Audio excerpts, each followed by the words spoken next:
Thank you so much for coming out, both in person, which I especially love because we're going to be able to create something really beautiful together, but virtually too, and it doesn't matter because everything's non-local anyway, and we'll get into all that.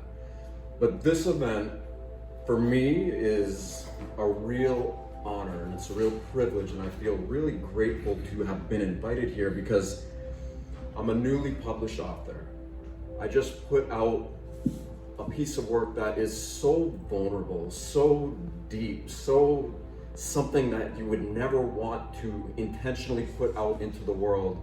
And I intentionally did that. I put out the parts of myself that I would never want anybody to see or know about. Because I look around at this world and I see all kinds of things that nobody wants to look at or talk about or do anything about. And you know what?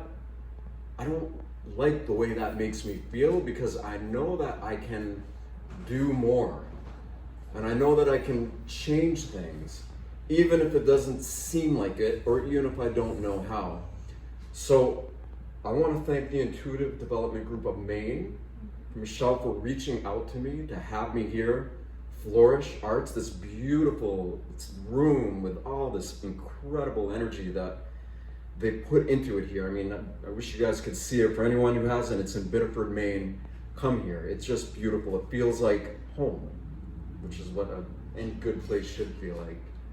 And that's essentially where this talk will go to. We're going to get everybody feeling like they're home, no matter where in the world they are. But again, this is a real privilege for me. It's something I'm very, very honored to be a part of because as a newly published author, publishing a piece of work that is very dark, very enlightening, it's a mixture of all kinds of different things that each one of us go through in our own way, in our own time, at many different points or sometimes throughout our entire lives. But it's hard to articulate for a lot of us. It's hard to encapsulate the life experience of our life in a way that makes sense to us because we're so caught up in the appearance of it. We're so caught up in everything that happens in the past, the stories that we tell ourselves. We literally memorize the narrative of who we believe ourselves to be to the degree that we take away from what we really are. And we miss out on these golden opportunities to truly connect to and be a reflection of what we were all born into this world capable of becoming. So, before COVID happened, I was looking around at this world and feeling into it deeply and just being like, my God, less than half the world's population lives on less than $2 a day. Less than 12% of the world's population owns a car. We are destroying this planet at a rate that is so alarming that most people don't even know how to deal with it.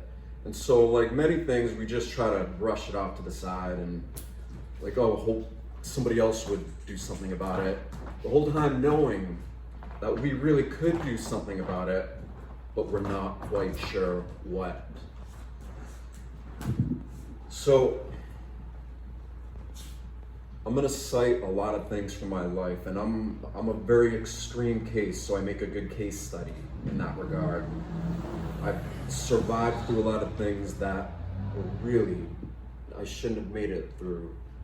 I've lost my best friends, my closest brothers and sisters, people who I loved dearly, who were doing way less, or involved in way less, or just gone at the blink of an eye. And I somehow always survived, kept making it through things. And there were so many times when I thought, I literally perceived my human self go right to the edge of my own awareness till there was nothing left at all. But on the way out, being aware of all the full range of emotions, of feelings, of thoughts, of everything that happens as you disembody from this narrative, from this body, from this belief that you are this person.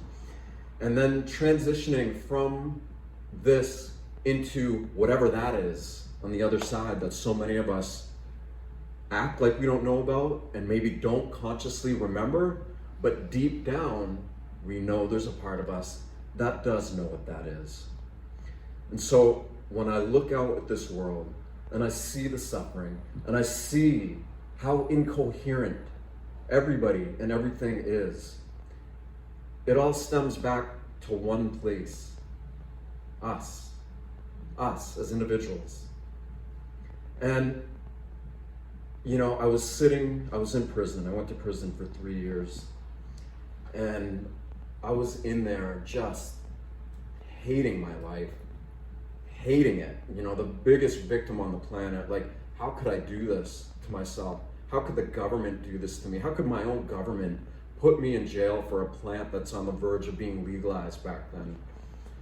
You know, I was so angry at my friend who I'd known for 15 years who set me up.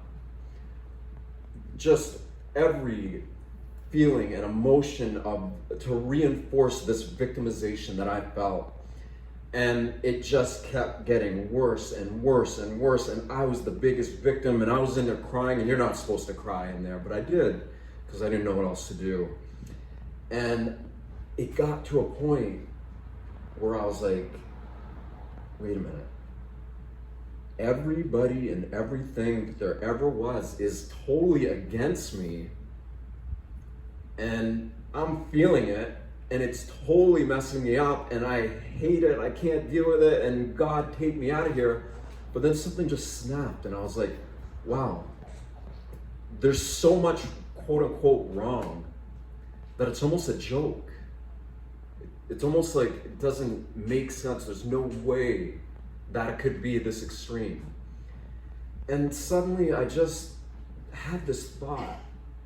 I was like, what if I was to just radically take responsibility for all of it? You know, not just my situation, sitting in jail, being around people that I don't want to be around, being told what to do by people who I don't want telling me what to do. But what if I was to even go way deeper than that and take responsibility for all the suffering that exists in the world? I actually asked myself that.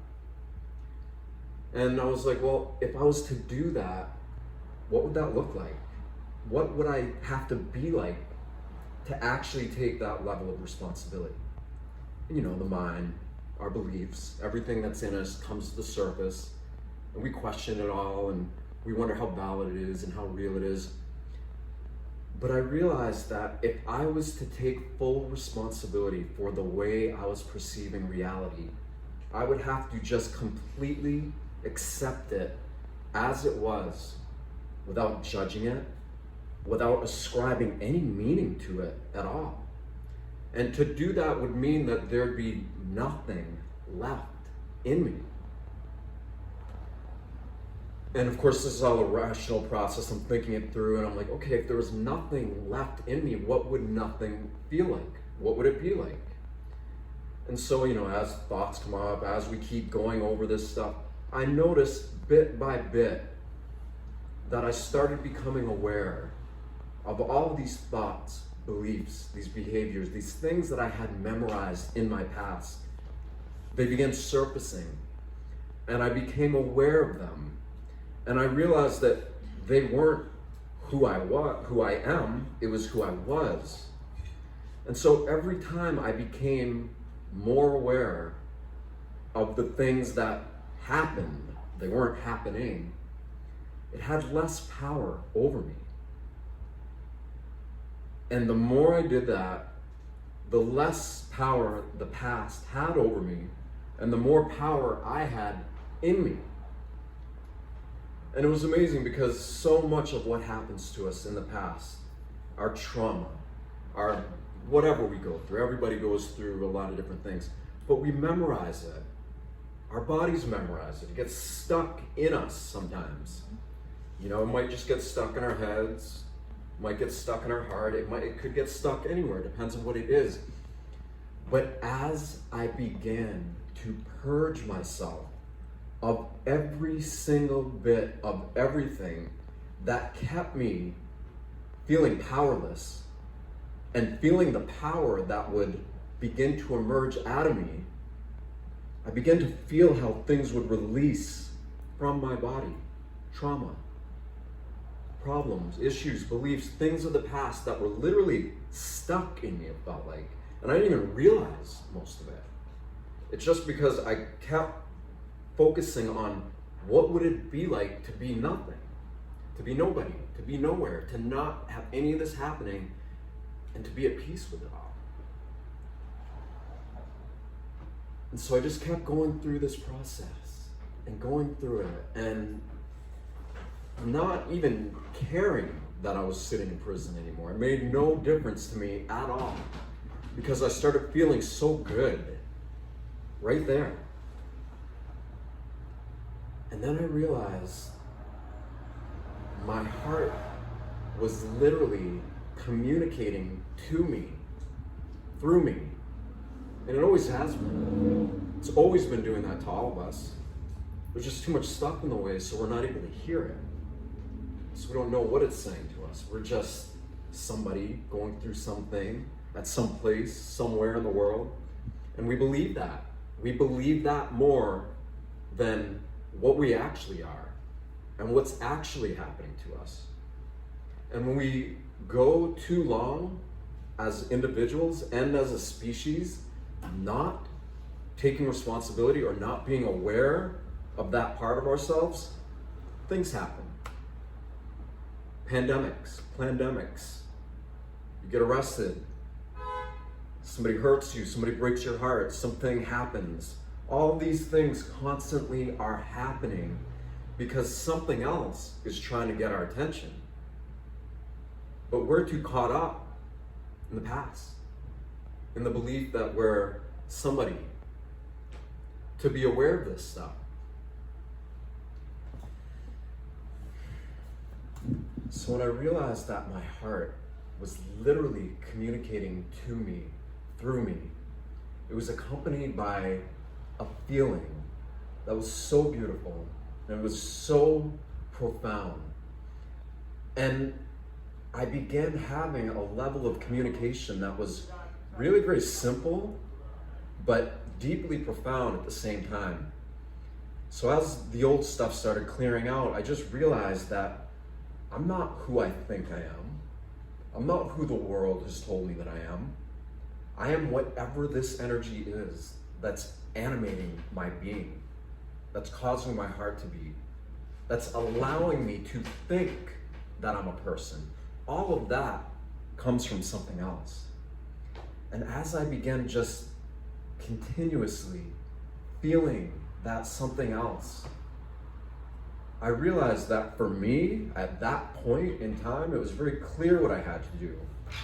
I had to just keep redirecting my attention back to that feeling, which I now know is called heart-brain coherence.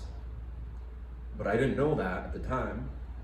I didn't know that that's what they actually call it. There's a term for it. But I knew that whatever that feeling was, it was so beautiful. It was so profound. And it was erasing all of the trauma, all of the pain, all of the issues that had brought me to that point.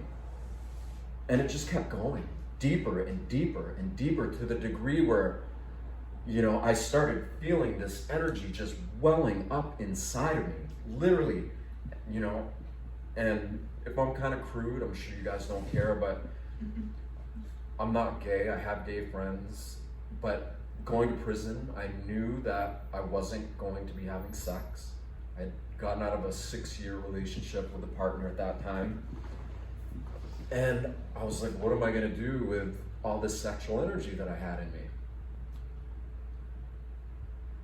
And it was obvious what I was going to do with it, because when I was in this heart-brain coherent state, feeling this, I knew the next level of that was just to bring or redirect that energy up into my body, up to different parts where I was feeling trauma dissipate, to bring greater healing to it. And so I started doing this every single day. And again, I don't want to overwhelm everybody, because the reality of, I said I'm an extreme case, but the reality is what I found is that everybody can do what I did in a much more condensed, easier way that will bring immediate results to their life. But I'll tell you my story just to really grind it in here and give you some perspective. So as I would take that sexual energy and breathe it up into the parts of my body that I had been releasing trauma of the past, I noticed something else really profound, really magical, you could say, begin to happen.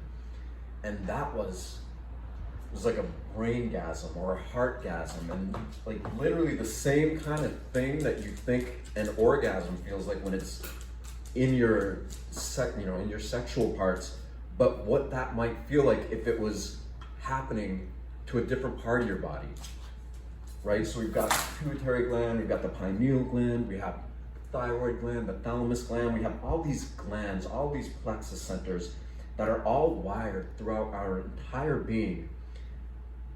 And the trauma of our past that usually happens to most of us when we're little kids gets stuck in all these places. And we live our lives with that stuff wired right in, stuck right to us, just totally becoming our identity, becoming who we think we are, and just feeds right into our entire narrative. And as I began to do this, I literally, it got to the point where there was no more pain in my body. And I went there, I was very sick when I went in there too. I had a lot of health issues. There was nothing left except for, I felt so good I wanted to call the guy that put me in there and thank him for putting me in there. I wanted to give the government a hug for arresting me and putting me in jail, because I felt that good. But it wasn't because of them. It wasn't because of any of that. That was just all the initiation. That was just all the thing that conspired, you could say, behind the scenes of my conscious awareness to get me to the point where I was able to look at all of this, my life story, all these things that I thought was who I am. I was able to look at it all objectively. And in doing that, I realized that none of it was me. And when I realized that and felt what that level of liberating energy of the past feels like, oh my God. You feel so empowered. You feel so good.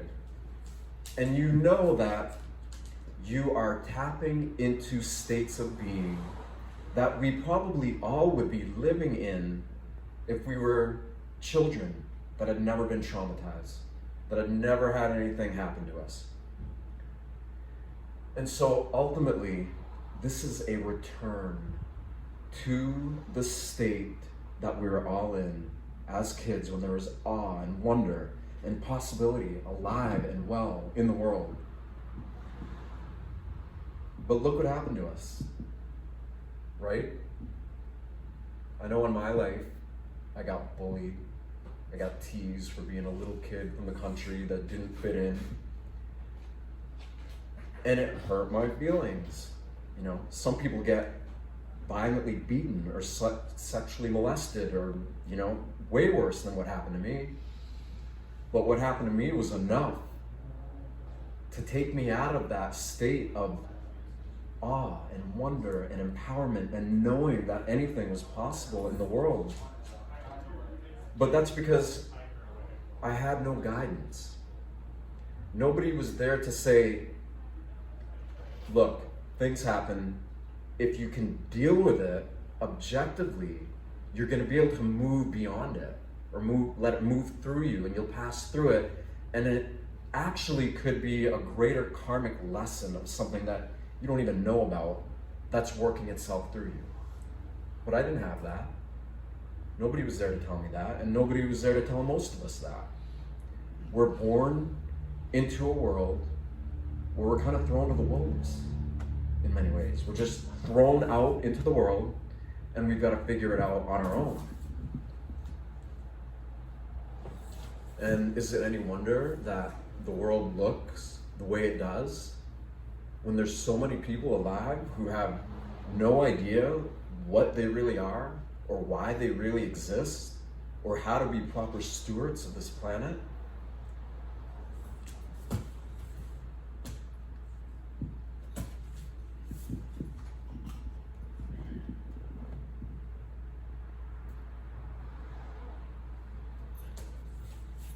So I want to get everybody here into a space of heart-brain coherence just a little bit, because ultimately this is what it's all going to come down to. And everything that happened to me, all the initiations, all the drug addiction, all the everything that always happened, I was able to make peace with and move beyond by getting into a state of what's called heart-brain coherence.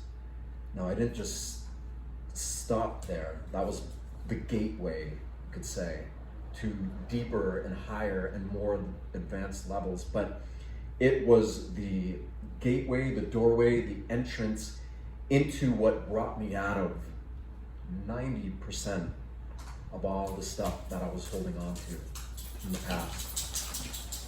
And you know, we live in a world now where there's a lot of belief systems, there's a lot of dogma, there's a lot of rigidity, because for the most part, we are a culture without any culture.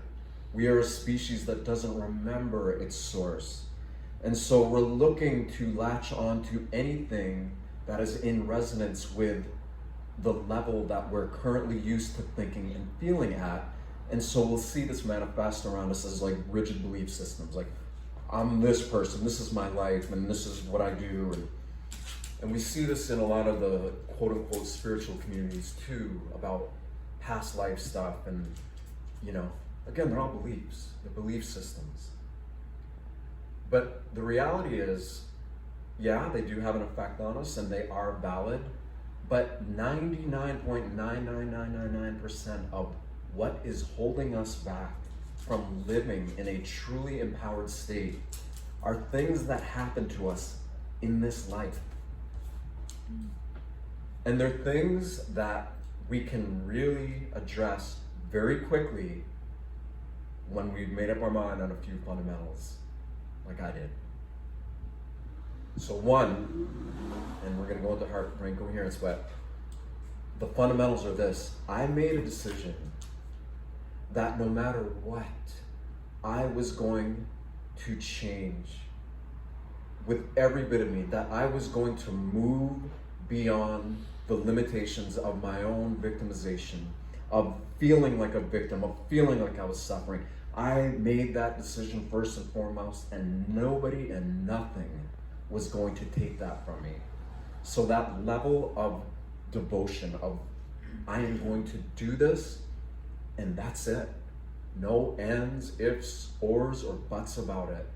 I am going to change. So I made up my mind that I was going to change. And then the second thing is, I realized that if I was feeling these profound feelings inside of me that were the result of this energy that just happens to be pulsing through my body, your body, everybody's body, then I don't need any excuse or anything from the external environment to make me feel the way I want to feel. I knew I could feel the way I wanted to feel just by choosing to. So with those two things in mind, I just began to reform myself. I just kept bringing my attention back to this state of heart-brain coherence until it became so habituated in my perception of self and reality that it overrode not only everything that happened to me in the past, but it was changing the people in the environment that I was in. I was watching hardened criminals, vicious dudes, acting like kids, like little kids with awe and wonder and joy in their hearts, feeling their own possibility, having no idea why. And it just so greatly dawned on me, like all my years of being a rebellious teenager and adult and wanting to change the world so much and feeling like, what can I do? I'm one person.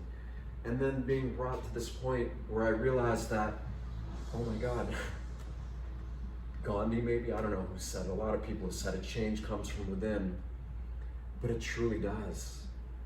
And I was witnessing it in real time right there, that when I changed my state of being internally to really love my body, really love the experience I was having. I'm not a victim of it. There's no us and them. There's no separation. It's all one thing, trying to get our attention to remember that we already know that there is no separation. And these processes that we go through are just part of the process to get us there. I'm going to explain a little bit about heart-brain coherence, just so you guys have an understanding about it, and then we'll do a little bit of it. Because coherence is a new thing. A lot of people are starting to talk about it. Thank God. It's starting to be a thing where a lot of people are talking about it, but I've noticed a lot of people don't have a clear definition of what it is. Joe Dispenza, if anybody doesn't know who he is, check out his work. He essentially has proven with science things that I had to figure out on my own, and it's amazing. But he said, think of coherence as a group of drummers who are all playing out of sync with one another. It sounds like a cacophony, right? It's just loud noise, like, ooh, you don't want to hear that? So that's what it sounds like to not be in coherence.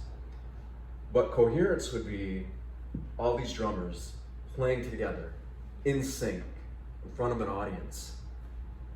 And then all of a sudden the audience starts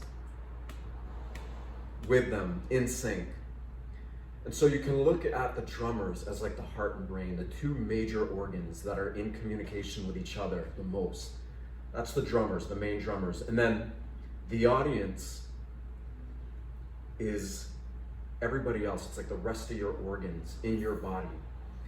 And so when your body is in sync with your heartbeat, and you have habitually trained yourself to be in that state no matter what, no matter who's triggering you, no matter what anybody says, no matter who's president, no matter anything, then you begin to feel what it is you truly are. And you can't even believe it, because it's not anything you can believe. It's something that you can experience directly. And part of why you can't believe it is because you remember it. You're like, my God, how could I have ever forgotten that? And you didn't. None of us did. It just seems like it. And that's part of this process, and the part of where we're at right now is getting through all these illusions.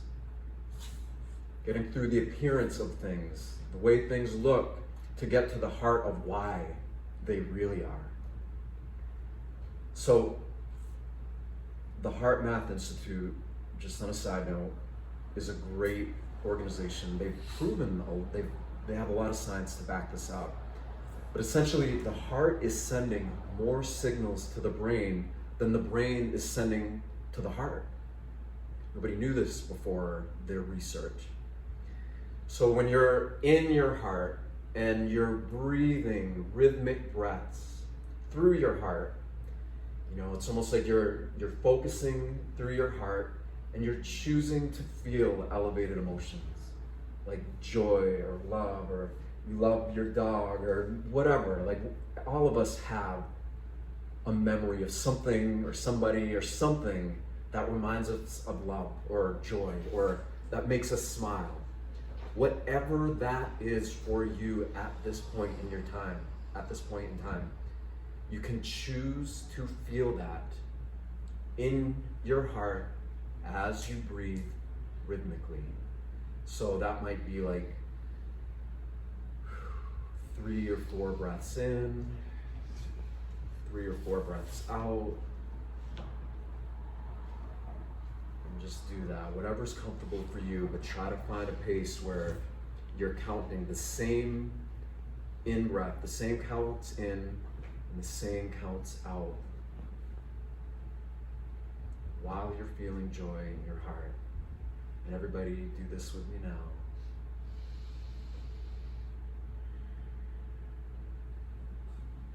And do it through your heart, literally breathe through your heart. You don't have to think about anything. You can just let it go. If thoughts come up, that's fine, just let them be there, but you're just focusing on your breath. And you're breathing in and out. And you're realizing that you are not who you think you are. You're not the story you're telling yourself. You are whatever this energy field is that is animating you, that's causing your heart to beat. That's what you really are. And who you are can become an extension of that, of what you really are. And that's what this is about. It's getting back to what's real first. Prioritizing that. Valuing it. That's right, we have all these values that are misplaced and think all these things outside of us are so valuable and they matter so much, when really it's this internal state and our awareness of it that is the most valuable thing we will ever come into contact with. And so by us training ourselves gently, you know, like the body is a record of the past. It doesn't know the difference between the past and the future. And so all the things that happen to us just go and they get stored in our body. And we just hold on to them. But as we become more conscious, as we become more aware, then those things that we're holding on to and that are holding on to us suddenly don't have a place to live eventually. Because the more incoherence you get with the beat of your heart, the more your actual energy field that you truly are begins to return in a holistic way. Keeping the breathing going, I want everybody to keep breathing while I'm talking.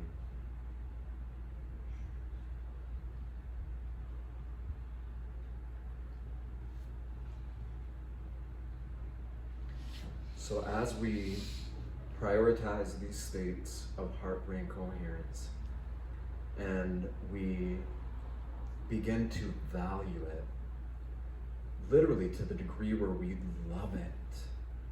You know, we're not talking about falling in love, we're done with that. We're gonna rise in love with this energy. And so the more we choose to do that as individuals, the more this energy field that we actually are, that actually makes up way more of our reality than any of our human thoughts, beliefs, behaviors, actions, the stories, our narratives, our past. This energy makes up way more than any of our past. But we've just temporarily forgotten that. And so by getting into these states and sustaining them, committing to them devotionally, and really just ingraining them into the nerve tissues of your brain and heart and your body, and becoming aware of all the things that you are holding on to, your energy field starts to return back to you.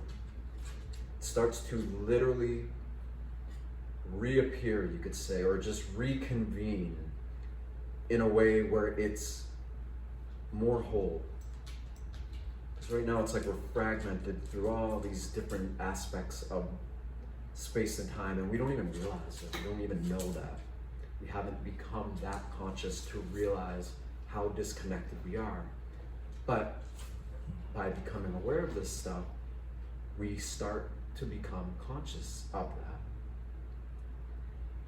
that. And as I said to you before, most of everything that keeps us held back from living as truly empowered beings are things that happen to us in this life. So we all can do this. In fact, I feel in my life, I didn't have any other option but to do this. My life got so extreme and so pronounced, a microscopic version of the macroscopic collective version, you could say, where I had no choice but to face this and become aware of it. And the more my energy field started returning to me, the more whole I began to feel, the more aware I became of these aspects of, you could call them soul truths or karmic repercussions of the past that have been passed down to us through our ancestors, or that are the result of things that we couldn't even begin to imagine in our normal waking state of mind. But as we return to this state of wholeness and our energy field starts to come back, we start to become aware of those things. And the more aware of them we become, the less power those things have over us in any way. And the more empowered we become to create our life in a way that is really congruent and harmonious with this greater frequency that is animating us. It's causing our heart to beat. It's offering us, gifting us so graciously this gift of life that most of us don't even, we just take it for granted. But we don't mean to, we just don't know.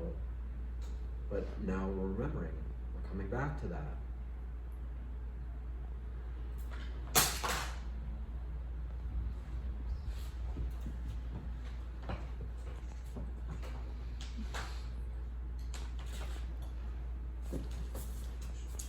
Is everybody with me so far? Mm-hmm. Yeah.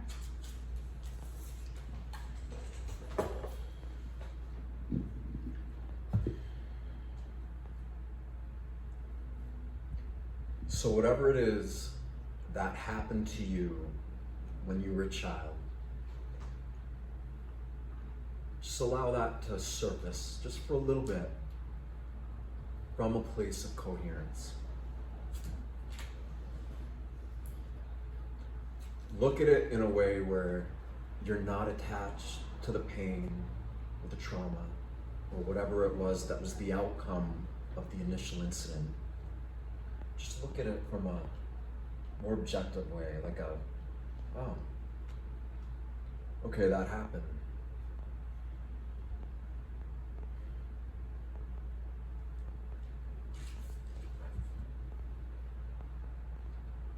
And when you become aware of all these things, no matter what they are, and you can go through them in your own time, in your own way, but from this place of coherence,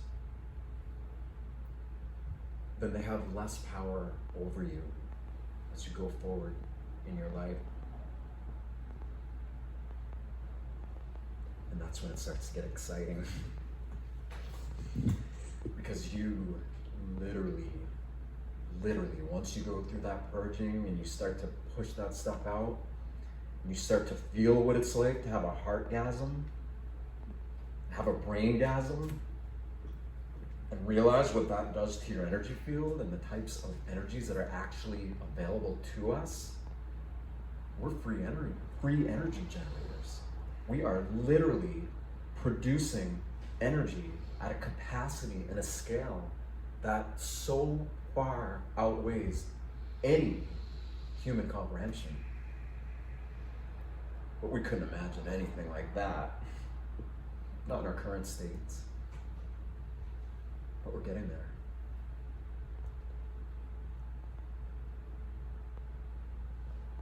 So as our past comes up, as we become aware of it,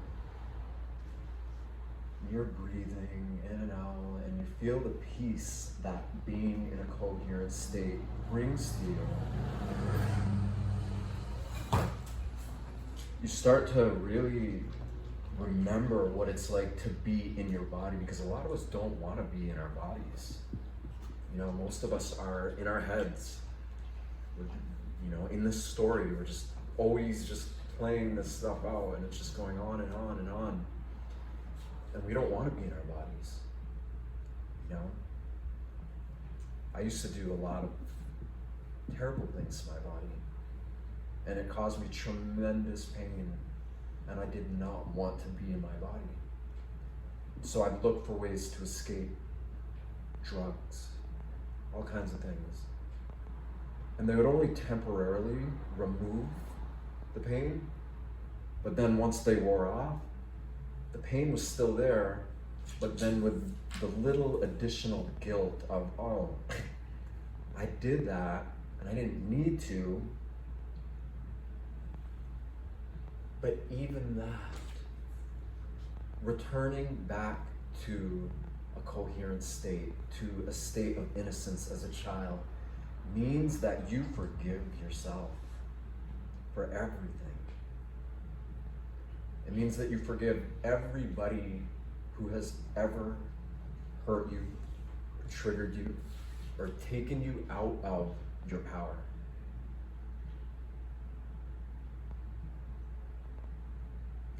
And all this stuff just happens naturally. The more committed you are to this process, you will see these things or be aware of them or feel them come up in their own way, in their own time, however it is right for you.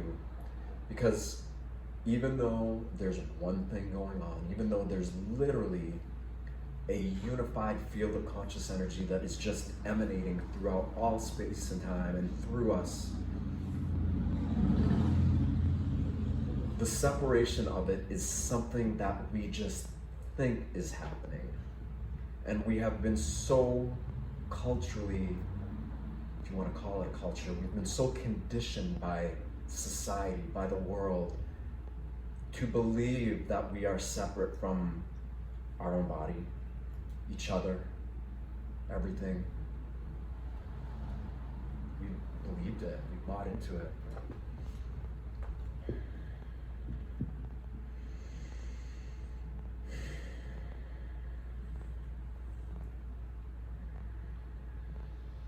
So just keep breathing.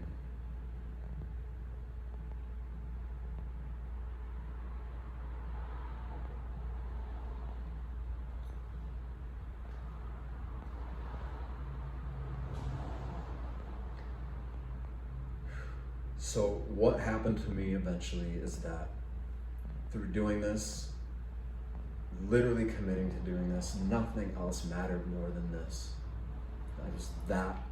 My life was that extreme for me that I had no choice but to face this full on and just get into this state until I was able to come out of the suffering that I was feeling.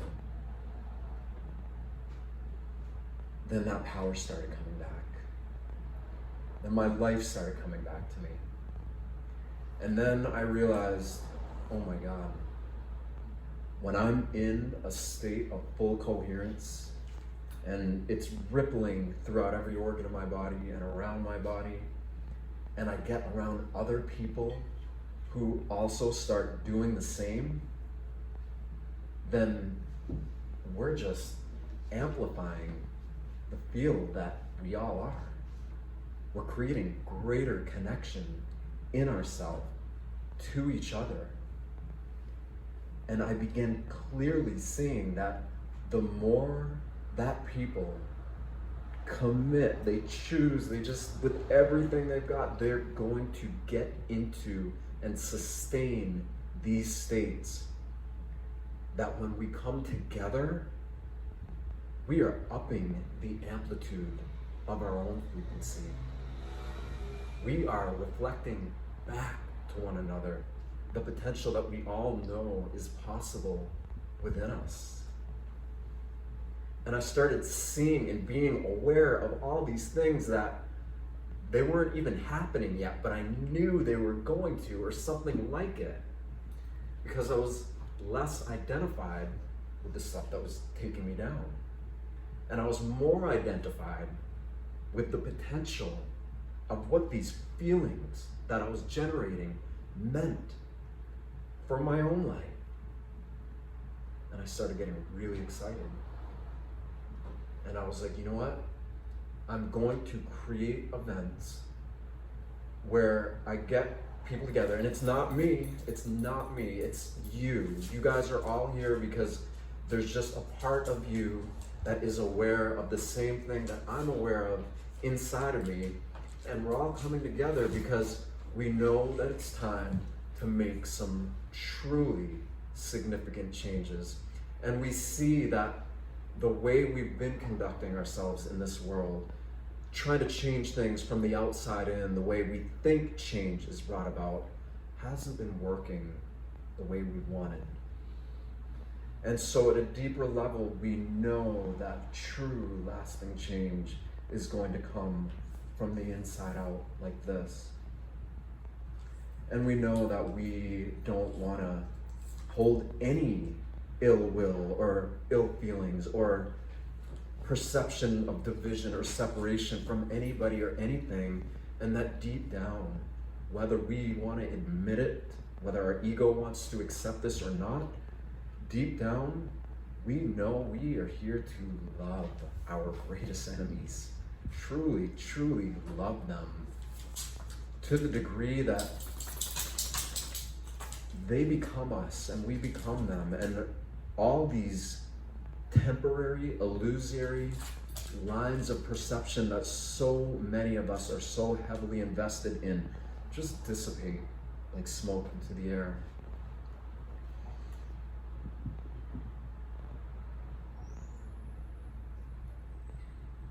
And I saw that the more that we came together from this individual place, this place of coherence, collectively, we chose to do it individually, and we're coming together collectively to reflect this back to one another so that we could all see the effects that we're having on each other in this world.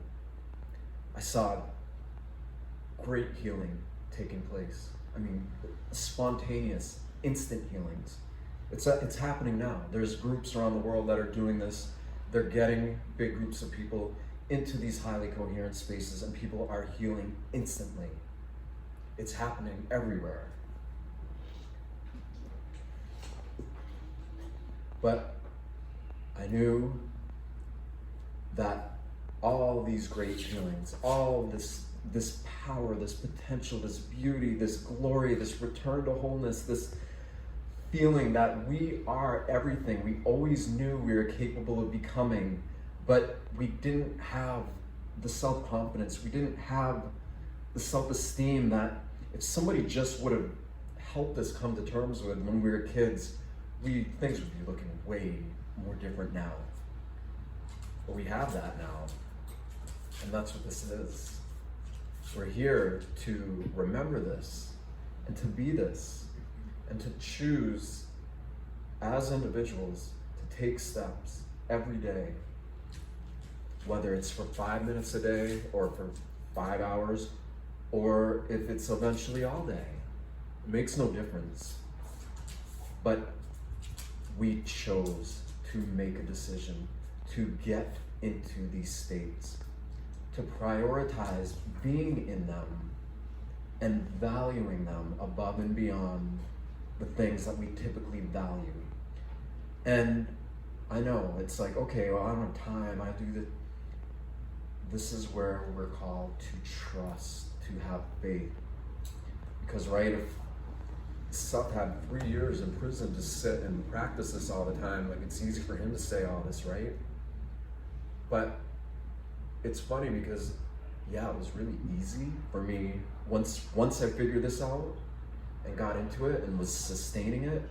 It was a no-brainer, literally, in the sense that it just felt so good. And I knew it was coming from inside of me, that I wouldn't let anybody or anything bring me out of it in that environment. But man, I'll tell you what, you get out, you see your parents, you see your family, you see the people that you have deeper emotional connections to, and you think you're like, okay, I've got it. Like, I'm here. It's amazing how quick you come out of that. But even that, it's just more initiations.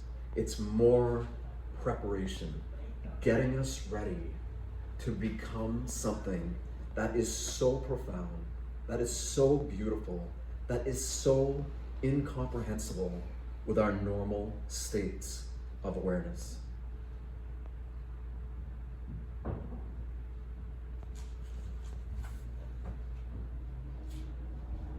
So the question is, does this matter to you?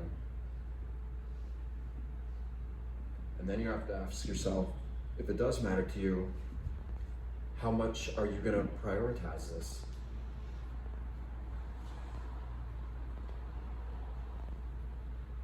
And if you can get to that place,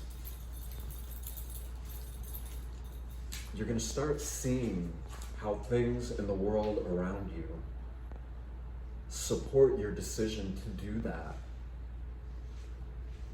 And that's what gives you faith. That's what ups your confidence in yourself. Because you're like, all right, I'm not doing things the way I always did them. I'm doing things differently. But I'm a little bit hesitant to do it because it means changing everything. It means a new state of being. It means me choosing to be a certain way from the inside out. And so it takes a little bit, right? The ego doesn't like change. It wants to be in charge. It wants to do what it's always done. So there's that initial period of getting used to it. But once you've made that personal commitment to change, then you've gotten over the hump and you're doing it, you're gonna see how things around you, whether subtly or blatantly, reflect back to you the level of devotion that you are giving to yourself. And that's great. That's super exciting. I loved it. When that started happening to me, I was like, holy moly, my God. Like, I'm doing all this inside and it's affecting everything around me. It's, the mind goes through this thing where you're like, what is real? Like, you question it for a bit. You're like, my God, what was reality? And I've done lots of hallucinogens. I've done all that stuff. And what I'm talking about is not that. There is a state of being that emerges through you, as I've been saying all night, when you are fully in harmony, in coherence with yourself, that will outdo the best day you've ever had, the best feeling you've ever had. And when that starts pulsing through you and literally becoming your new state of being, you know that it's great, it's greatness, it's God, it's the universe, it's this unified field of conscious energy. It's this thing that has a million different names, but that none of them can actually mean or point to. You know that you are that. You are a part of that. And you are part of that, whether chosen, self-chosen, or chosen by some other order. You have disconnected from this greater coherent awareness so that it can go through this process of eventually rediscovering itself through the circumstances of your little life, so that it, which you are it, can have a greater expression of its own evolutionary impulse. And a simple way of saying that is even God is trying to grow. Even the universe is expanding. And it's expanding in ways that we couldn't imagine when we're perceiving things in this belief that we're separate from it.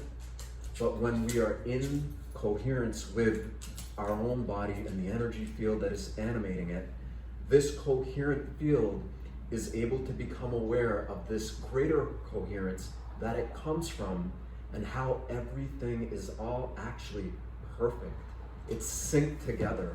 It's all exactly right where it's supposed to be, doing exactly what it's supposed to be doing for the greater good of something that it might not even fully know that it's creating. It's that mind expanding and times infinity. And that's what we are. And that's what we're here to do. And we are progressive. We are in action. There is nothing finite. It's infinite. We are in the process of creating a new sense of self that is in alignment with the possibility we all know to be an immediate reality. And we know that the more we attune ourselves to this and integrate this into our perception of here, this life, in this reality, the way things appear to be, then we are bridging the conscious and the unconscious perception within us, and we are allowing a greater healing force to come to us, through us, and into this world. And when enough of us have chosen to do this individually, and we come together and we start doing it collectively, whether it's in person or from a distance, it's gonna work, and it's gonna happen, and it is happening.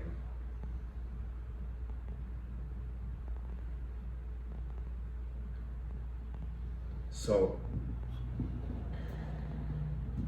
you guys with me? Does anybody have any questions, commentary, anything at all? Because it's not just me, and I don't want you to think it is.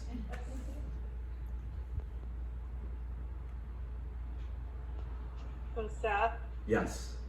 this is Kim, and I am following you and definitely want to practice this. And I too have come to that point of I don't know what else to do to feel, I guess, coherent, with my body and my soul. And do you find yourself slipping out of it and going back to old thinking? Yes. And I wondered, is it something that you live in constantly, or you once you learn it, you do have to work at staying in it? It's funny because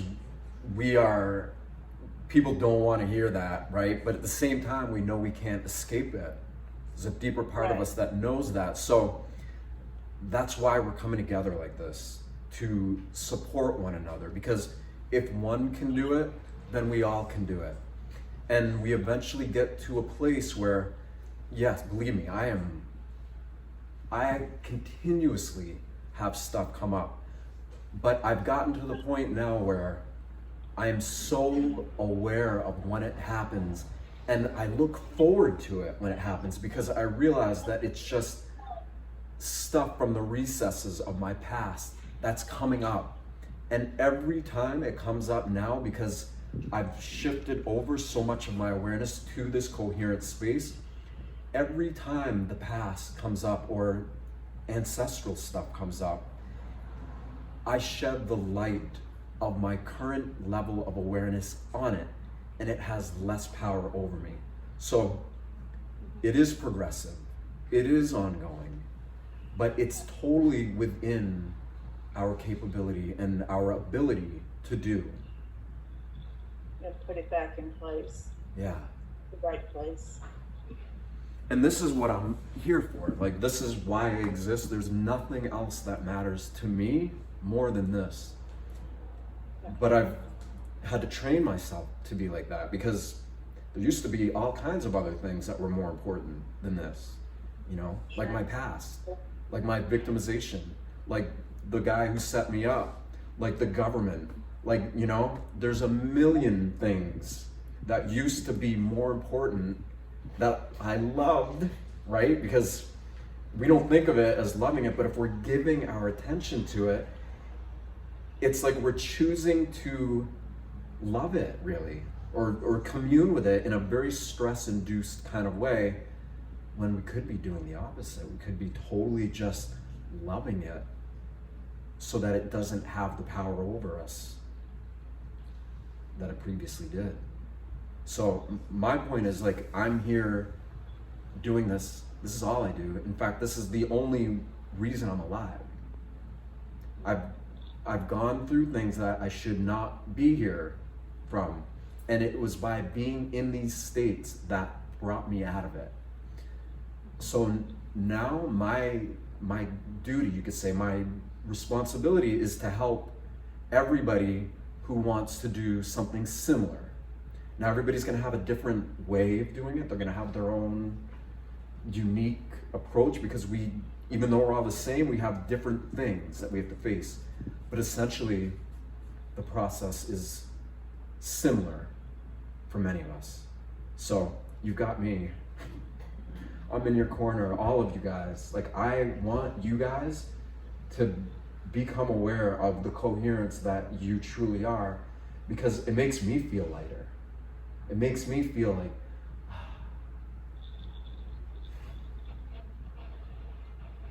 Thank you. thank you, that was a great question. Anybody else? This is a dialogue. Remember, it's progressive. So even if it's something amazing or inspiring, let's go there. I have a question for you, Seth. Mm-hmm. How long did it take you to write the book, and how was that was it therapeutic for you to put it all out there and be as honest as you could be with yourself and your story to the public?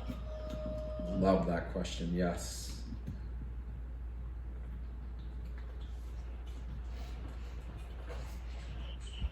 So, I never planned to write this book. And even when I was writing it, I was like, you know, it wasn't like, oh, I'm gonna put this out in the world and sell this book. I started writing it immediately. As soon as I went to prison, I started writing it. And I did it because I was like, holy shit, I've ruined my life. Literally, you know, this is like, I was, as I said earlier, I was the biggest victim on the planet, literally. And so, you know, I'm just scrambling. I'm like trying to figure out, like, what do I do? How do I do this? What do I need to do? But my initial instinct was to start writing out my life story so that I could look for patterns of perception, patterns of, I don't know, I just like intuitively was like, if I write out my life and everything I can remember from my childhood up till now, I'm gonna find something. And so, yes, it was very cathartic. It was very, it was a purging for sure, because as soon as I started writing, just right away, I was like, oh my God, I saw these patterns that I had unknowingly adopted since I was a child even, that had boxed me in, but that were the result of my initial trauma incidents that happened to me. And it was just clear as day. It was like, oh my God, that's what it was. I went off the rails, you could say. And of course, nothing is like that, right? Everything is a learning experience. The more aware we become, there is no imperfection. It's all perfect. But as we're going through it, we're still perceiving things from duality and polarity and seeing that. But I saw that my initial trauma caused me to just totally become a victim. And I had every right to be, you know? I felt like a victim. I was a victim. It's a natural response to it. But because I didn't have this greater awareness, I wasn't able to perceive the victimization for what it truly was, which is essentially like a karmic learning experience for the greater good of it all. I didn't have that perspective at that time. So I wrote the book over pretty much, it took about 2.5 years to write it. And it was 1,050, I still have the original book, 1,050 pages, it's huge. And I was like, man, I am, you know, it was so personal, and it is so personal that, you know, I'd be like, you know, I wouldn't want any of the other inmates or anybody to see it, because I'm like, man, if this gets out there, you know, like, but I don't know, something happened, and I was like, you know what, because I made some really good friends in there. It's not all jungle, you know, like there's people in there that you become friends with. And I let one of them read it, and he was like, oh my God, you got to publish this. And I'm like, no way. But I let somebody else read it, and eventually, long story short, everybody was like, you've got to put this out in the world, because it's a medicine story. It is such a powerful, powerful story for our times. And you know, I sat with it and I thought about it, and I hadn't really embodied the level of coherence at that point that I had now. So I had a lot of self-doubt. I had a lot of, you know, like, holy crap. I knew that in order for me to put that book out into the world, I'd have to be able to talk about all the subject matter that was in it from a place that was not connected to it or triggered by it or affected by it. And I've long been over that, you know, but that was one of the first hurdles. I had to really make sure. And then the second was, I need to be a living embodiment of that which I speak, or else I'm a fraud, or else and I don't care what the public thinks, I'm a fraud to this energy that's animating me, you know? And the deeper, and you know, from my own experience, going into the depths of what this is, there is no trickery. There is no fooling yourself or anybody else. This universe is a perfect accounting system. And so you get to a point where you know that if you're really going to walk this path, if you're really gonna do what I'm doing, like put myself out there, I have to affirm to the universe, like, okay, I give it all up. If I'm out of integrity, then nail me instantly, you know, correct me. So, and it does, you know. Just the other day, and again, just so everybody knows too, I'm an extreme case, you know, I'm really into this, but the other day I was just having a little bit of, you know, cognitive dissonance, you could say. I was just kind of like going into the past, and out of nowhere, this 30-pound glass jar just falls off my counter and right onto my hand. Immediately snaps me right into shape. But my life has been like this. But it's also only because I've held myself to such a high standard, you know, and my life example doesn't need to be like this. I truly know that if somebody is like, you know what, I'm going to choose to be more loving, I'm going to cultivate getting into a space of heart coherence and prioritize that over being addicted to the stress hormones of my past, then they can go about living their life in a way where they're not gonna be, you know, having to go through things that I went through. Because enough of us have gone through these hardcore initiations. I feel like we've kind of cleared the way out so that a lot more can get into this a lot easier, because what we're ultimately trying to do here is raise our own internal frequency.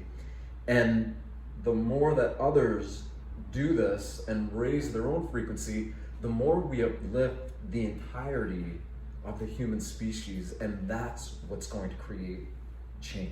So I hope that was a long, rambling answer. If I Seth, would you not also agree, and I've shared this with some of my clients and friends, that the closer you get to that shift, that energetic shift, the harder that ego, that past behavior holds on until you're able to break away from it. Then that's when I try to explain to them, you're right on the cusp Yeah. of making that move. Excellent. I love that. It's true, because it's almost like once you've made your mind up that you're gonna do it no matter what, you're allowed to make mistakes. You know, you're allowed to come to the edge and then be like, yeah, no, I'm not gonna do it. But you always find yourself returning to it, even if you back away from it. So everybody's different, right? Like, we're all gonna have different circumstances, we're gonna have different things, different feelings that come up. But essentially, yeah, you know, the ego, you could call it, the personality, which, as I said earlier, most of what prevents us from being empowered is stuff that happened in this life. When you think that it's got, you know, 20, 30, 40, 50, 60 years of conditioning that is self-imposed without even us realizing it. We just did this. This just happened. But because we didn't know we had the potential to be, you know, expansive, then we've created our own prison, essentially. We're in a prison of perception that we have wired into our perception of reality, that we don't even realize that we're in it. We think we're free and that we're, you know. So it does. The ego is going to hold on and it's going to resist. But as long as that commitment is made, you know, and if you get frustrated one day, you're like, all right, I'm done. Then yeah, absolutely, let it go. But you'll find the next day, you know, just hypothetically speaking, you're going to find that you're always going to keep returning to that place. And you don't start over. That's what's beautiful about this. Like, once you committed to it and you made your mind up that you are going this direction no matter what, it's amazing how you don't have to start over again. You keep you keep coming back to it at higher and higher levels. And I think that's because we're evolving as a species, like energetically, like this is happening now to all of us, through all of us. This is happening to all the ones that don't even know that it's happening. And I tried to also share with them that as much as you're holding on to that old conditioning, put yourself in a place of, what would it feel like if that didn't matter anymore? If none of that existed and it didn't matter anymore, what would that feel like? And you can see the slow realization start to come into their face, and then it's like, how much does it really matter now? It's like I was saying to you before, it's that whole idea of like, what would it be like to be nothing, to have nothing, to feel, you know? I had to like really come to terms with like, what would my internal state of being be like for me to accept or embody these possibilities. I'd say it's like instant manifestation. And you know what, that's the great thing about this is happening faster than the speed of light. You know, it's happening at a quantum level, literally right now. So the pain and suffering that you had to go through, or that I had to, or that any, like, we're not bypassing it. You know, it's not that we're not facing it, it's just that the frequency of what this is infiltrating into human consciousness so directly, so that it's up leveling everybody. And so somebody may just be like, you know, from our perspective, the worst person on the planet. They're doing all kinds of terrible stuff, you know, and then all of a sudden they just realize, like, oh my God, I'm gonna change. And change can come that fast for them. And when it truly comes and you start feeling it, like, it moves through the body. And that's the thing too, like, I want people to realize, you know, when I'm talking about heartgasms and like, this isn't just an idea. This isn't like a pop. This is a real thing. The more you get out of your own way, the more you commit to practicing coherence and getting into it, these things will eventually begin to happen on their own. It just happened to a friend of mine. She said she was at her at dinner with her entire family, who questioning her beliefs and all that. Boom, she said, right out of nowhere, it just came right through her heart. Her whole family was like, what are you doing? You know, and people, oh, this is mental illness, this is it's, we have so many preconceived beliefs and notions about what all this stuff might be, but it's happening. It's coming. It's here. It's here, and it's emerging through all of us. And we're going to see it coming out a lot quicker now than ever. Yes, exactly. Like, there are celestial beings having a party for us right now because of all this. And if we could just tune into that and tap into it, we'd be having a party here too. Literally. And what I mean by that, we'd be so happy. We'd be literally like going around bringing out the best in each other, inspiring one another, not competing, not holding each other down, not judging, not blaming Trump or Biden, or not. We wouldn't be doing any of that. Politics, by the way. Bhutan, gross national product is happiness. So there's governments in the world that are actually prioritizing states of being instead of money. Imagine that.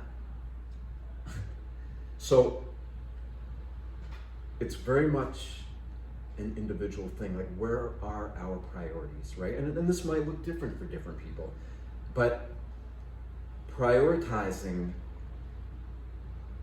an internal state of being where you are choosing to generate your own feelings from the inside out, not because anybody or anything outside of you in the environment is causing them. You are doing it because you are choosing it. You're choosing to feel love for your enemy. You're choosing to have patience for your kid who isn't getting it, you know, or let's go out, let's take it really far on a limb here, like people, politics. I won't go too far into it, but let's say that the political party that you oppose, you just suddenly love them. You're able to see that they are not who you believe them to be, and that they are actually just part of a much greater karmic process that is all playing out. And now that you're able to see that, you have nothing in your heart and awareness but love for that person, and you want that person to get into that state of being, and that's all you're focusing on. You know, these are the kinds of things that start to happen when you overcome your resistance to yourself, when you overcome your resistance to every single thing externally that you resist, and then you start working on these more subtle layers of resistance that you weren't aware of before that. Does that make sense? So the more you do this work, the more you work on overcoming the things that are resisting you normally, the more imbued you become, the greater your capacity to work on these subtle layers and levels of things that you weren't aware of before. And that's also when you start to work on a more collective level. You're literally there's a great collective pool of thoughts, of emotions, of things that our species has generated that are there. They exist. And most don't take responsibility for it. And at some point, in some way, it has to be processed because, again, this universe is a perfect accounting system. And when we truly get beyond the parts of ourselves that perceive ourselves to be separate, then we recognize that at a greater level, we have to, at some level, take responsibility for that, even for all of it. But we're able to. We have the resources available to us in whatever form we're in, because we may not even be in this form, but we are always able to deal with things and process things and work them out, no matter who we are, no matter where we are, no matter what we are, no matter how it's happening, like all of it. Does that make sense? You guys get that? That's kind of...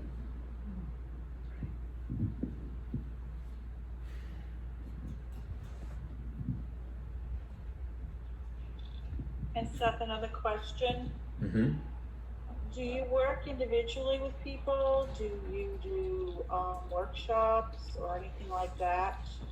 Or retreats? So you know what? I do, and I've just started doing all this. I've literally just started. I do individual sessions for people. And the plan, as long as all this keeps going, which I'm confident it will, is I want to get, and that's the whole idea of I'm Awake Now What? It was literally to get people together to create greater levels of coherence together as a group, and do that everywhere as frequently as possible, everywhere around the world, and just commit to it. That's the plan. God willing, the universe willing, Jesus willing, Allah willing, whatever name you want to give to it. Yeah. Well, I did buy one of your books, and if I wanted to connect with you, is there a way to connect through a website, or maybe I don't know how to connect with you? I'mAwakeNowWhat.com. Okay. And there's my email address is on there. Yeah, connect to me through that. And you know, this is another thing too, like this event that you invited me to, like I didn't think about what I'm gonna talk about. Like the goal is to get more organized, to be able to do this at a greater scale, and to really have a better technology, I guess you could say, and better teams, better organizational efforts to help really get people into these heart-brain coherent states right on the spot, because you can enter it immediately. And if enough of us are doing that individually, together, in a group, I know what's gonna happen. It's gonna up the level, the amplitude of our own personal frequency together, and things are going to happen that don't even seem possible. It's going to seem like sheer miracles just happening, because it is a sheer miracle happening. And we're just thinning the parts of ourselves that are in resistance to that being the reality. So yes, this is also a call. Team Seth. Yeah, Good. wow. Okay. Team Heart. Yes, we're good. Yes. I mean, really, truly. Yeah. Absolutely. Okay, thank you. You're welcome. Thank you.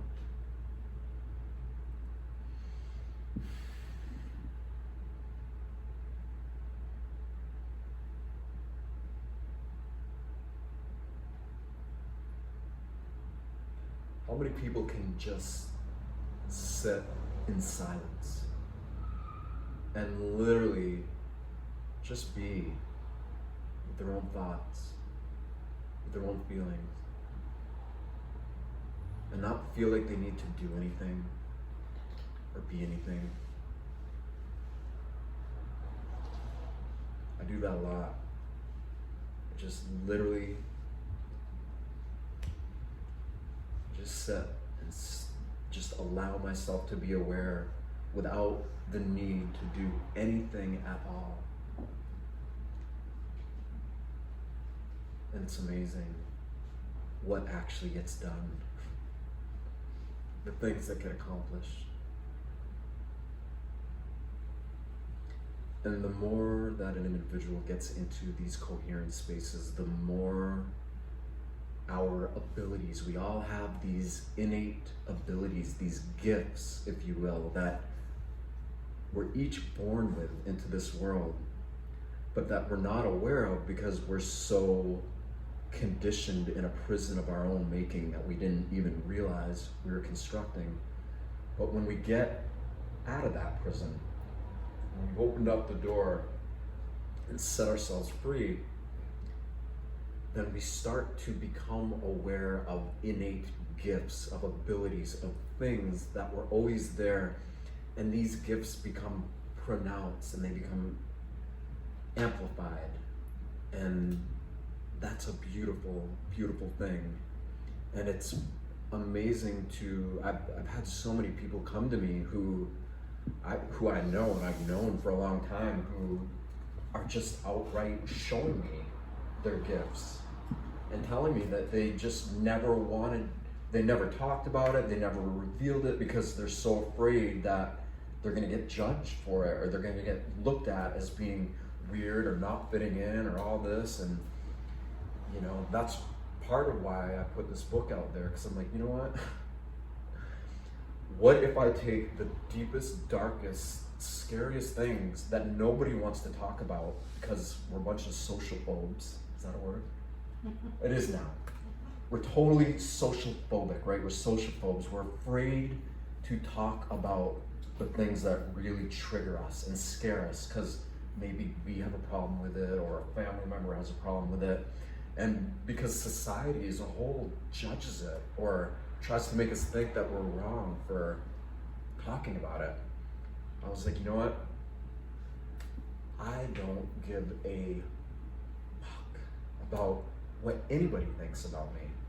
I could care less, because if my example is going to break down barriers, if it's going to save lives, some of these beautiful brothers and sisters, these people that I knew that died because their freaking families were too worried about the social ramifications of being open, then I'm totally willing to do that. Like, no problem. It's the least I can do. You said some key things though, Seth, that I want to have, sorry I have to yell. No, wanna make sure please. people here on Zoom. But the big key points are allowing ourselves the opportunity, right, to have quiet, asking for whatever it is that we need, and then receiving the message and really listening to what that message is and applying ourselves. I love it. And it changes, right? Like the way, that's essentially it. I mean, what I always say to people is like, one, you make that commitment, and then two, you generate feelings from inside yourself. Those are the two main things that I emphasize, but it's gonna be different for everybody. And that's the thing, like, I know that the more that we as individuals become aware of this within us, and then like when you and I talk, you know, we're reflecting this back to one another, and we're bringing out the best in each other. The more you're going to be doing that with others, and you're just gonna know like what works for me might not work for you, or you know, everybody's gonna have a different thing. But the more that our gifts get brought out as a result of us getting in tune with this, the more we know how to work with others around us in a way that's gonna best expedite their growth. And that's awesome. I love that. And I'm seeing that regularly.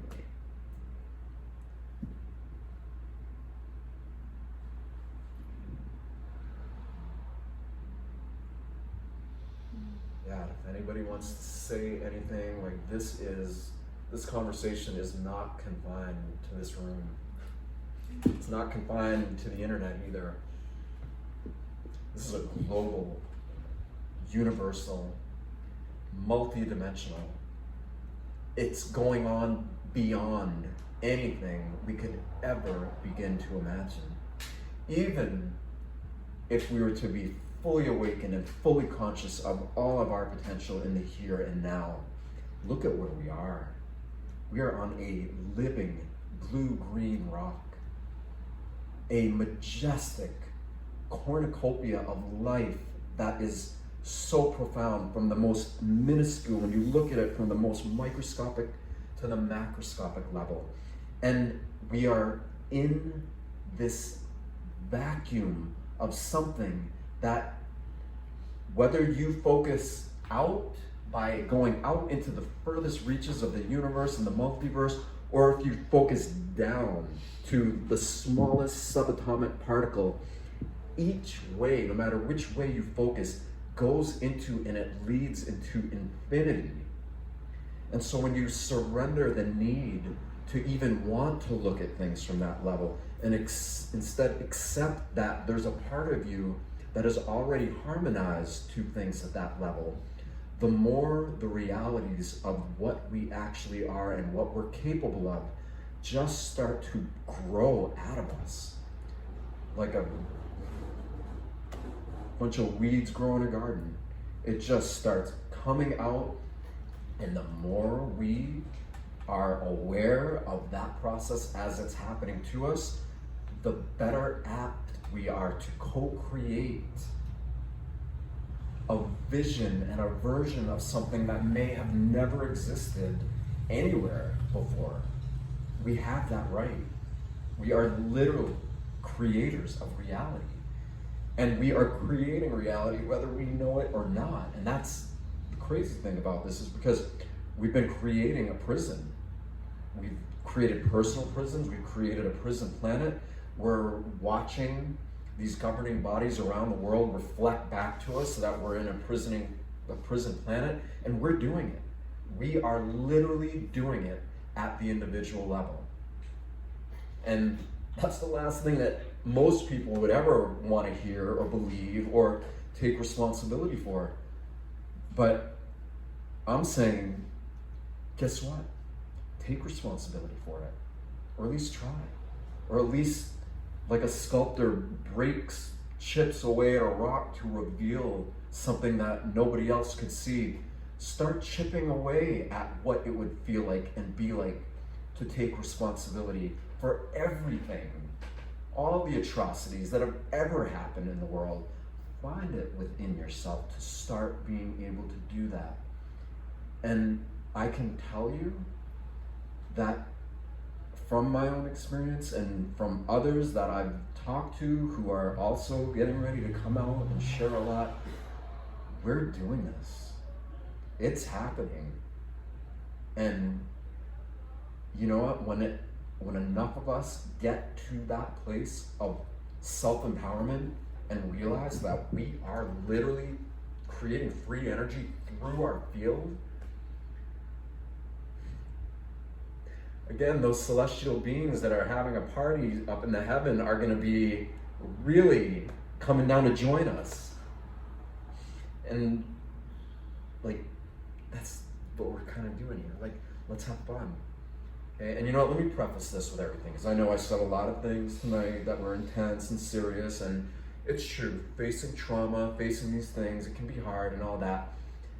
But I have found, okay, there's like a sweet spot in between the seriousness of all of this, where if you can just laugh like a little kid, you know, and be lighthearted and love it and have fun with it, and kind of, there's this sweet spot in between all of that, where when you have that kind of mentality, this force that you are, that's not separate from you, but that in the beginning, as you're dissolving the parts of you that believe you're separate into it, it starts communicating with you through that light-hearted, childlike playfulness. So if I ever get too serious, somebody call me out on it and start laughing with me, you know? I love you guys. I could cry if I was to like really express how I love you, but it's not the way you think. You know, it's such a comprehensive, I love all of you. And when I say all of you, I don't mean just every single one of you, all of you. I love all of you because I am taking responsibility for how I perceive everything in this world. So you all are easy to love. People are easy to love. Now, for me, where it got to be a little bit challenging is like, okay, when a bunch of people get together and they form what's called a corporation, then that corporation can function in a way that takes the moral integrity, you could say, out of the equation. Like governments, like big business. They're like, ooh, how do you love that? You know, because it's almost like it's not even functioning at a level that is, the further away you go from your human potential, the more the ability for negative or dark, or it's not even that though, it's just separation. The more that separation becomes pronounced.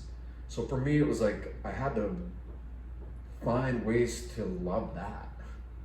You know, I had to like come to terms with, oh, okay, it's just a result of things that have evolved the way they have over countless millennia from a human perspective, and from a energetic or a spiritual perspective, are all the result of this greater evolutionary impulse that has separated and fragmented itself into countless dimensions and countless worlds so that it can create its own initiatory process of eventually rediscovering itself and growing through all of its different creations.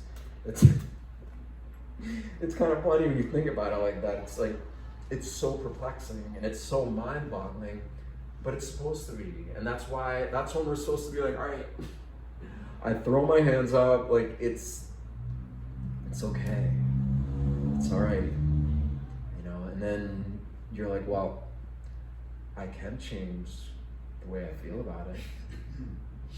That I definitely can do. You know, if I get all upset about it and then my body starts producing stress hormones, and I know what that feels like. And I know that brings me into separation more. But I know that when I do the opposite of that, I feel these feelings welling up inside of me, and I realize that they are this miraculous life force that is causing everything to exist. And the more I'm allowing that to just flow through me like water and affect all the human parts of myself, then I know what that feels like. So it becomes a pretty easy choice, like which one are you gonna feed, you know? And you get better at it, you know. That's because in the beginning it wasn't. It was like, for me, there was so much trauma, there was so much pain that I couldn't see anything but the pain. But it was through this initiatory process of my own that I went through, where I eventually got to the place where I was able to see that the pain and the trauma and the quote unquote darkness isn't any different than the love and the light and all that. It is that. It is that. But it's in that form to try to get our attention.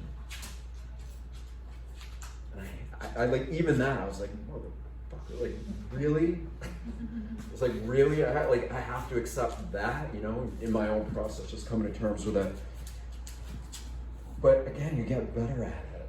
You just, you know, with each new perceptual ceiling that you break open, the more you're able to be endowed with a sense of fullness and wholeness that's always there. It's always available to you, but you just didn't know it before. And you're able to affect your reality here and now from this greater capacity. It's practice.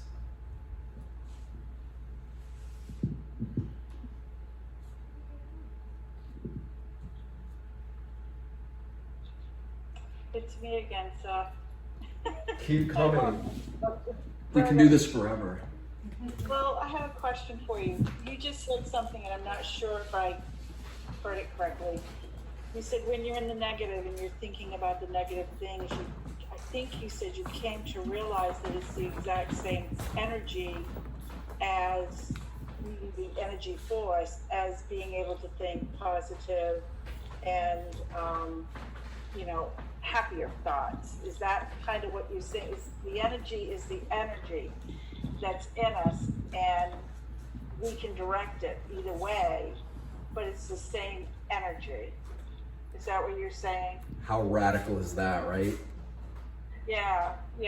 How hard is that to accept? Believe me, I know. Yeah. Like I was just saying to you, like I was like, like literally I was like angry in myself, like, but Yeah. even that, when I feel my own resistance to that and be like, oh, okay, that's all it is just my resistance to it that is causing it to make me feel like I'm suffering as a result of it. And so, yeah.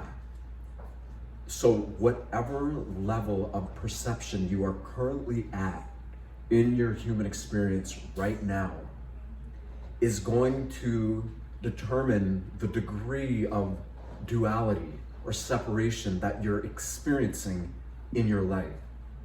And so for me, I was experiencing extreme separation, extreme duality, just as extreme as could be, to the point where I was like, God, get me out of here. Like, I don't want to live through this.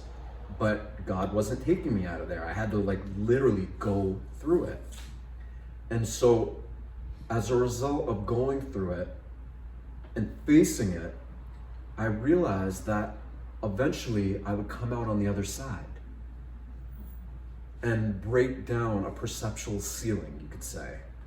And so each time that I would break down a perceptual ceiling and come through the other side,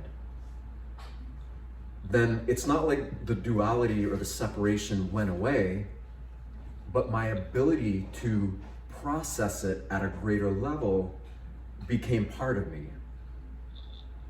So ultimately, and every time that I would go through one of these initiations, that's what I just call them, every time one of those would happen to me and I would go through it, where before I was the victim and then suddenly I'm the victor, I'm going through it and I'm becoming empowered, I realized that it wasn't the incident, it wasn't the person or the energy that was causing me to suffer, it was my resistance to it that was causing the suffering.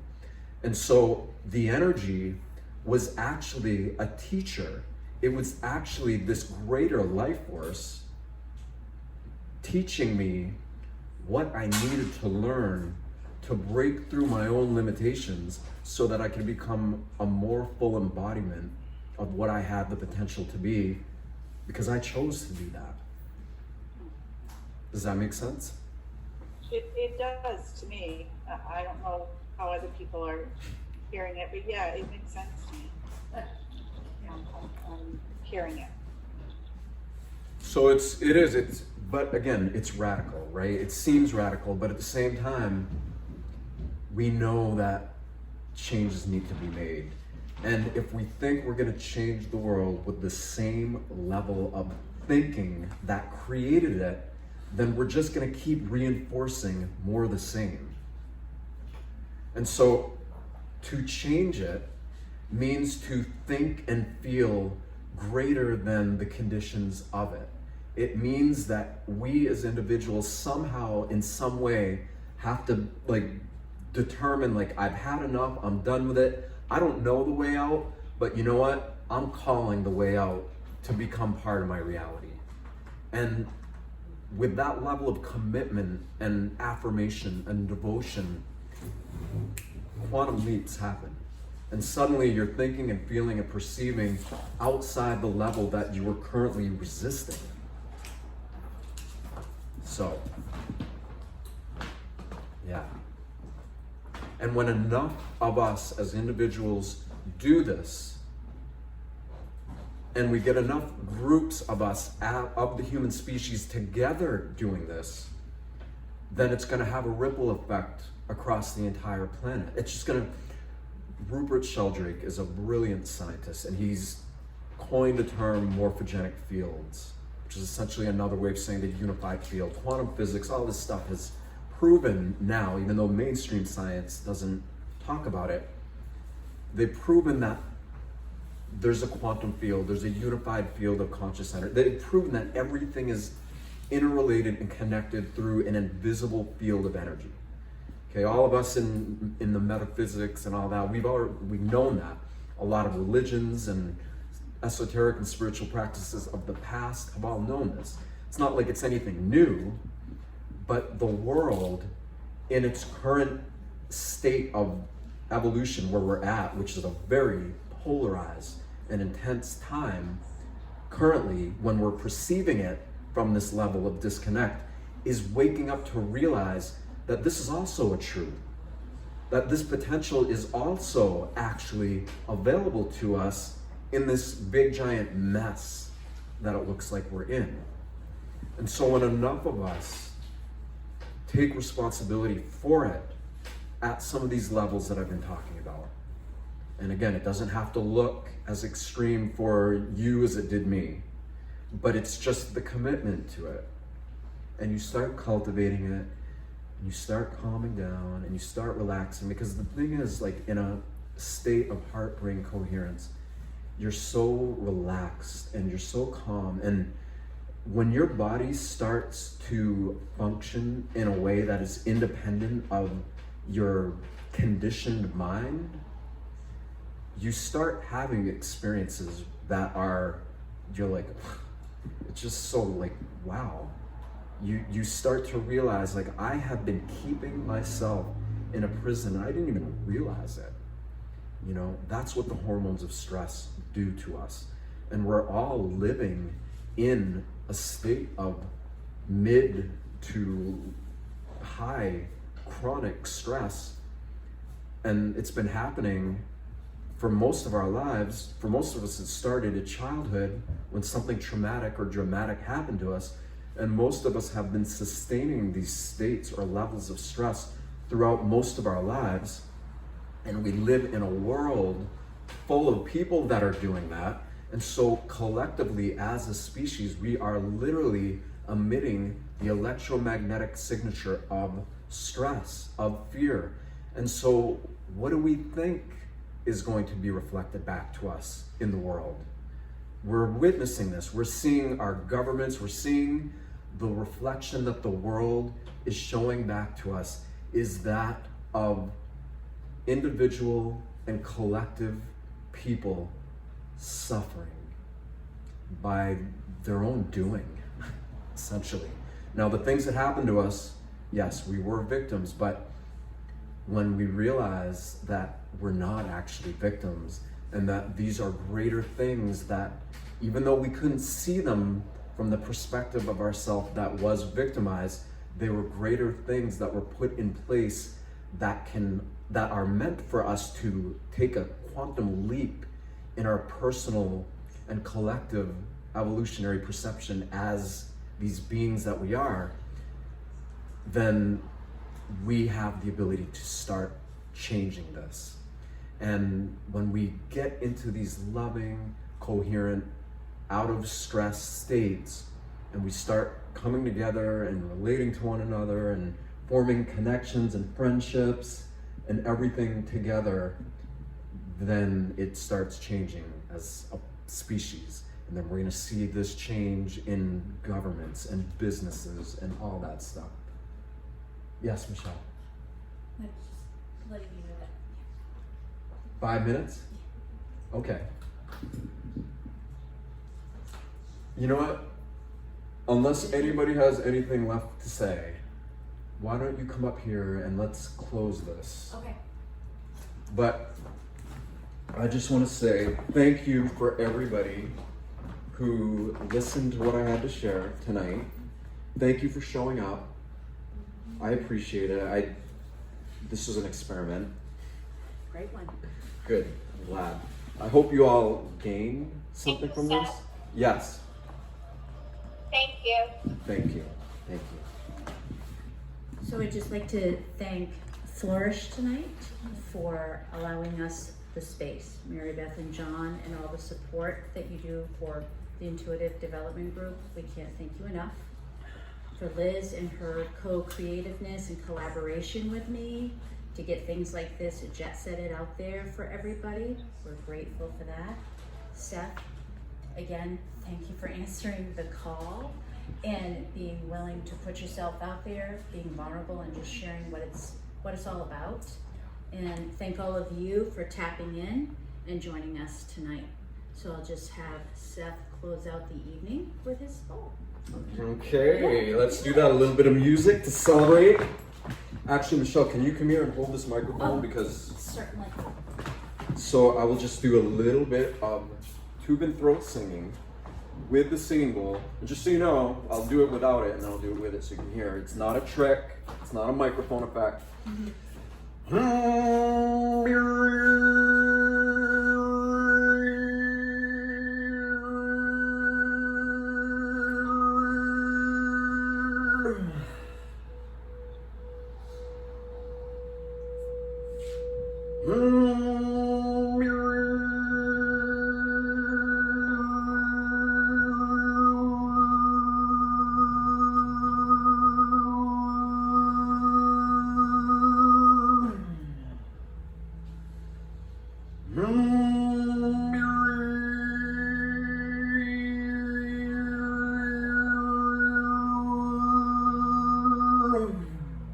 Thank you guys. Thank you so much. I love you all. Have a beautiful evening and we'll see you next time. Okay. Thank you. Good night, everybody.